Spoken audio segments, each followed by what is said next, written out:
Hello दोस्तों। आज आपको ऐसी कहानी बताने जा रही हूँ जो आपने बचपन में स्कूल में ज़रूर पढ़ी होगी, पर अब आप इसको सुनेंगे तो आपको याद आएगी और आपको अपने बचपन की यादें ताज़ा हो जाएंगी। तो दोस्तों, रमज़ान के पूरे 30 रोज़ों के बाद आज ईद आई थी। कितना मनोहर, कितना सुहावना प्रभात है। वृक्षों पर कुछ अजीब हरियाली है, खेतों में कुछ अजीब रौनक है, आसमान पर कुछ अजीब लालिमा है। आज का सूर्य देखो, कितना प्यारा, कितना शीतल है, मानो संसार को ईद की बधाई दे रहा है। गांव में कितनी हलचल है, ईदगाह जाने की तैयारियां हो रही हैं। किसी के कुर्ते में बटन नहीं है, पड़ोस के घर से सुई धागा लेने दौड़ा जा रहा है। किसी के जूते कड़े हो गए हैं, उनमें तेल डालने के लिए तेली के घर भागा जाता है। जल्दी जल्दी बैलों को सानी पानी दे दें, ईदगाह से लौटते लौटते दोपहर हो जाएगी। 3 कोस का पैदल रास्ता, फिर सैकड़ों आदमियों से मिलना भेंटना। दोपहर के पहले लौटना असंभव है। लड़के सबसे ज़्यादा प्रसन्न हैं क्योंकि किसी ने एक रोज़ा रखा है, वह भी दोपहर तक। किसी ने वह भी नहीं रखा, लेकिन ईदगाह जाने की खुशी उनके हिस्से की चीज़ है। रोजे बड़े बूढ़ों के लिए होंगे, इनके लिए तो ईद है। रोज ईद का नाम रटते थे, आज वह आ गई। अब जल्दी पड़ी है कि लोग ईदगाह क्यों नहीं चलते। इन्हें गृहस्थी की चिंताओं से क्या प्रयोजन। सेवैयों के लिए दूध और शक्कर घर में है या नहीं, इनकी बला से। ये तो सेवैयाँ खाएंगे। वो क्या जाने कि अब्बा जान क्यों बदहवास चौधरी कायम अली के घर दौड़े जा रहे हैं।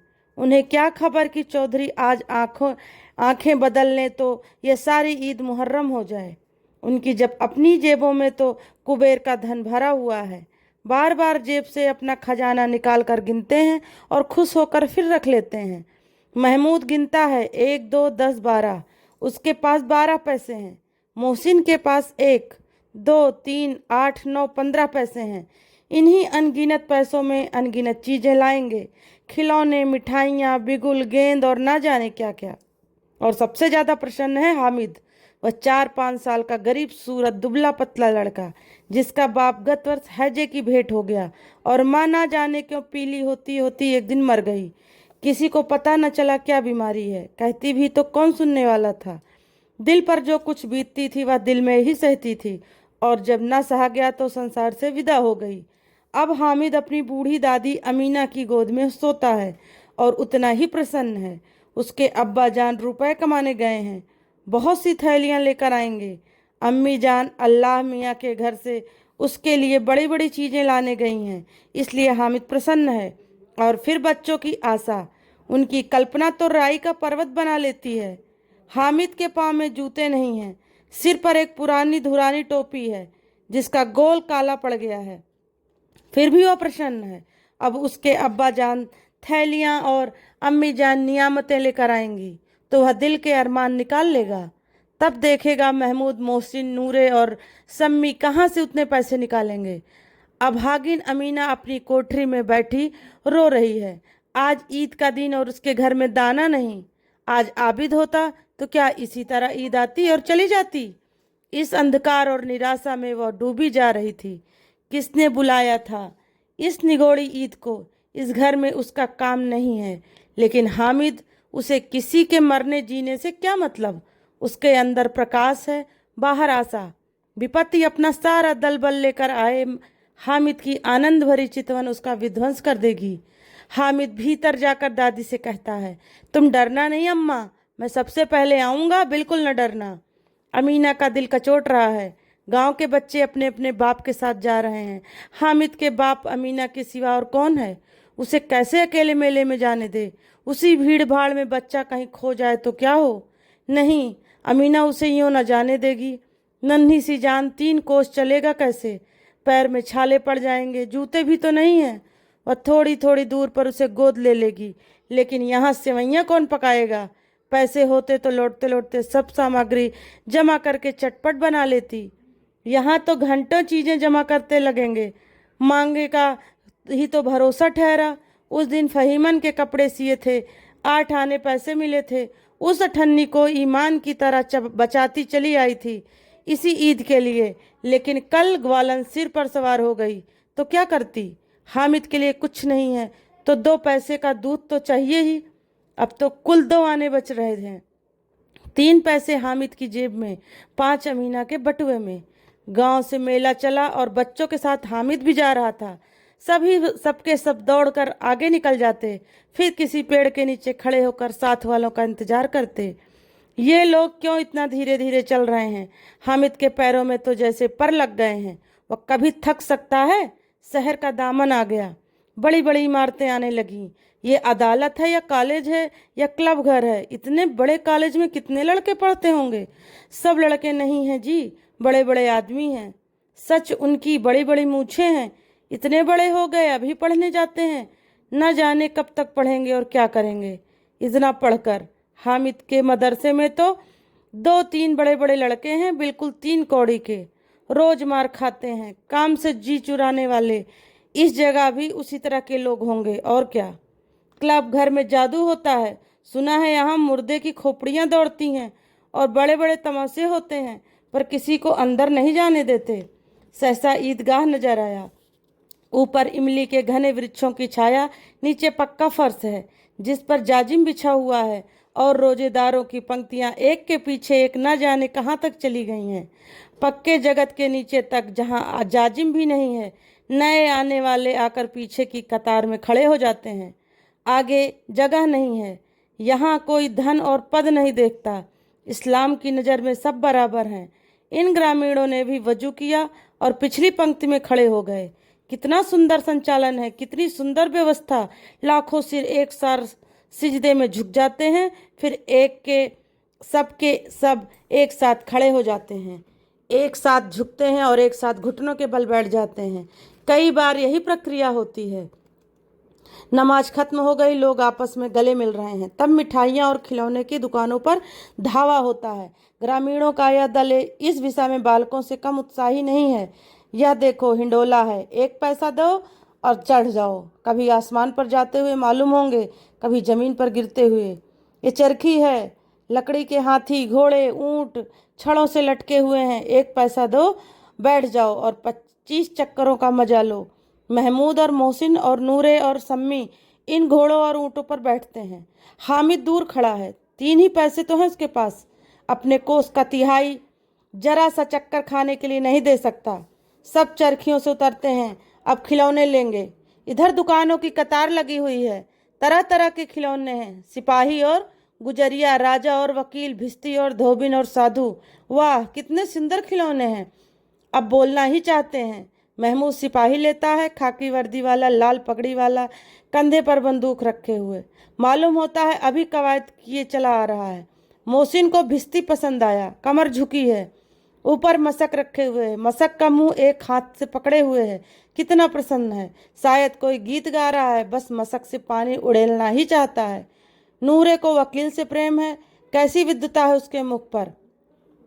अचकन के सामने की जेब में घड़ी सुनहरी जंजीर, एक हाथ में कानून का पोथा लिए हुए। इतने महंगे खिलौने, ये सब 2-2 पैसे के खिलौने हैं। हामिद के पास कुल 3 पैसे हैं। खिलौना कहीं हाथ से छूट पड़े तो चूर चूर हो जाए, जरा पानी पड़े तो सारा रंग धुल जाए। ऐसे खिलौने लेकर के वो क्या करेगा, किस काम के। हामिद खिलौने की निंदा करता है। मिट्टी के ही तो हैं, गिरेंगे तो चूर चार हो जाएंगे। लेकिन ललचाई हुई आंखों से खिलौनों को देख रहा है और चाहता है कि जरा देर के लिए उन्हें हाथ में ले सकता। उसके साथ हाथ अनायास ही लपकते हैं, लेकिन लड़के इतने त्यागी नहीं होते, विशेषकर जब अभी नया शौक है। हामिद ललचाता रह जाता है। खिलौने के बाद मिठाइयाँ आती हैं। किसी ने रेवड़ियाँ ली, किसी ने गुलाब जामुन, किसी ने सोहन हलवा। मज़े से खा रहे हैं। हामिद उनकी बिरादरी से पृथक है। अभागे के पास 3 ही पैसे हैं, क्यों नहीं कुछ लेकर खाता। ललचाई आंखों से सबको देख रहा है। मोहसिन कहता है, हामिद रेवड़ी ले जा, कितनी खुशबूदार है। हामिद को संदेह हुआ यह केवल क्रूर विनोद है। मोहसिन इतना उदार नहीं है, लेकिन यह जानकर भी वह उसके पास जाता है। मोहसिन रेवड़ी अपने मुंह में रख लेता है। महमूद, नूरे और सम्मी खूब तालियां बजा बजा कर हंसते हैं। हामिद खिसिया जाता है। मोहसिन, अच्छा अब की ज़रूर देंगे। हामिद, अल्लाह कसम ले जाओ। हामिद, रखे रहो, क्या मेरे पास पैसे नहीं हैं। सम्मी बोली, 3 ही पैसे तो हैं, 3 पैसे में क्या क्या लोगे। महमूद बोला, हमसे गुलाब जामुन ले जाओ। हामिद, मोहसिन बदमाश है। हामिद, मिठाई कौन बड़ी नेमत है, किताब में इसकी कितनी बुराई लिखी है। मोहसिन बोला, लेकिन दिल में कह रहे होगे कि मिले तो खा लेंगे, अपने पैसे से क्यों नहीं खाते हो। महमूद ने कहा, हम समझते हैं इसकी चालाकी, जब हमारे पैसे खर्च हो जाएंगे तो हमें ललचा ललचा कर खाएगा। मिठाइयों के बाद कुछ दुकानें लोहे की चीज़ों की हैं, कुछ गिलेट और कुछ नकली गहनों की। लड़कों के लिए यहाँ कोई आकर्षण नहीं था, वो सब आगे बढ़ जाते हैं। हामिद लोहे की दुकान पर रुक जाता है। कई चिमटे रखे हुए थे। उसे ख्याल आया, दादी के पास चिमटा नहीं है। तवे से रोटियां उतारती हैं तो हाथ जल जाता है। अगर ये चिमटा ले जाकर दादी को दे दे तो वो कितनी प्रसन्न होगी, फिर उसकी उंगलियां कभी न जलेंगी। घर में एक काम की चीज हो जाएगी। खिलौनों से क्या फायदा। हामिद के साथी आगे बढ़ गए हैं। सबील पर सबके सब शरबत पी रहे हैं। देखो सब कितने लालची हैं, इतनी मिठाइयाँ ली, मुझे किसी ने एक भी न दी। उस पर कहते हैं, मेरे साथ खेलो, मेरा यह काम करो। अब अगर किसी ने कोई मुझसे काम करने को कहा तो पूछूंगा, खाए मिठाइयाँ, आप मुंह सड़ेगा, फोड़े फुंसियाँ निकलेंगी, आप ही जबान चटोरी हो जाएगी। सबके सब खूब हंसेंगे कि हामिद ने चिमटा लिया है। हंसे मेरी बला से। उसने दुकानदार से पूछा, ये चिमटा कितने का है। दुकानदार ने उसकी ओर देखा और कोई आदमी साथ न देकर कहा, यह तुम्हारे काम की नहीं है जी, बिकाऊ क्यों नहीं है, और यहाँ क्यों लाद लाए हो। बिकाऊ है क्यों नहीं तो बताते क्यों नहीं कि कितने पैसे का है। 6 पैसे लगेंगे। हामिद का दिल बैठ गया। ठीक ठीक 5 पैसे लगेंगे, लेना हो तो ले लो, नहीं चलते बनो। हामिद ने कलेजा मजबूत करके कहा, 3 पैसे लोगे। ये कहता हुआ आगे बढ़ गया। दुकानदार की घुड़कियां ना सुने, लेकिन दुकानदार ने घुड़कियां नहीं दी, बुलाकर चिमटा दे दिया। हामिद ने उसे इस तरह कंधे पर रखा मानो बंदूक है, और शान से करता हुआ संगियों के साथ आया। जरा सुने सबके सब क्या क्या आलोचनाएं करते हैं। मोहसिन ने हंसकर कहा, यह चिमटा क्यों लाया पगले, इसे क्या करेगा। हामिद ने चिमटे को जमीन पर पटक कर कहा, जरा अपनी भिश्ती जमीन पर गिरा दो, सारी पसलियां चूर चूर हो जाएंगी बच्चा। महमूद बोला, तो यह चिमटा कोई खिलौना है। हामिद, खिलौना क्यों नहीं, अभी कंधे पर रखा बंदूक हो गई, हाथ में लिया फकीरों का चिमटा हो गया। चाहूं तो इससे मजीरे का काम ले सकता हूँ। एक चिमटा जमा दूं तो तुम लोगों के सारे खिलौनों की जान निकल जाएगी। तुम्हारे खिलौने कितने ही जोर लगाएंगे, वो मेरे चिमटे का बाल भी बांका नहीं कर सकते। मेरा बहादुर शेर है चिमटा। सम्मी ने खंजरी ली थी, प्रभावित होकर बोला, मेरी खंजरी से बदलोगे, 2 आने की है। हामिद ने खंजरी की ओर उपेक्षा से देखा। मेरा चिमटा चाहे तो तुम्हारी खंजरी का पेट फाड़ डाले।